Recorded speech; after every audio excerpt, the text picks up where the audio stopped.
സർക്കാരിന് ഫണ്ടുണ്ടെങ്കിൽ ഇവർ ആദ്യം ചെയ്യേണ്ട ഒരു കാര്യം ഇപ്പൊ നേരത്തെ പറഞ്ഞതുപോലെ തന്നെ ഇവിടെയുള്ള ബോട്ടുകൾ സജീവമായിട്ട് പ്രവർത്തിക്കാനുള്ള കാര്യങ്ങൾ ചെയ്തൂടെ? വർഷങ്ങളായിട്ടും നടന്നില്ലല്ലോ.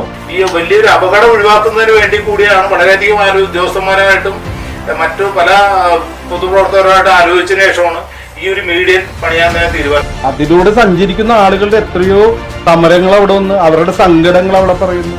ഇതെല്ലാം അധികം കോടികളൊന്നും വേണ്ട ഈ പണിയെടുക്കാൻ. ഗതാഗത സൗകര്യം എത്രയും പെട്ടെന്ന് നല്ല രീതിയിൽ ആക്കുന്നതിന് വേണ്ടി നടപടി MLA ഇടപെട്ടുകൊണ്ടിരിക്കും. തോക്കുംപടി തന്നെ പുതിയൊരു ജെട്ടി പണിയുന്നതിന് വേണ്ടി MLA ഇടപെട്ട് കഴിഞ്ഞു. മന്ത്രിയോട് സംസാരിച്ചു കഴിഞ്ഞു. മുൻകാലങ്ങളിൽ അവിടെ ഏറ്റവും കൂടുതൽ ആശ്രയിച്ചിരുന്ന ബോട്ടുകളായിരുന്നു. പക്ഷെ ഇന്ന് ബോട്ടുകൾ ആശ്രയിച്ച് അവിടെ ചെന്ന് നിൽക്കുമ്പോൾ പെട്ടെന്ന് പണി മുടക്കാണ്.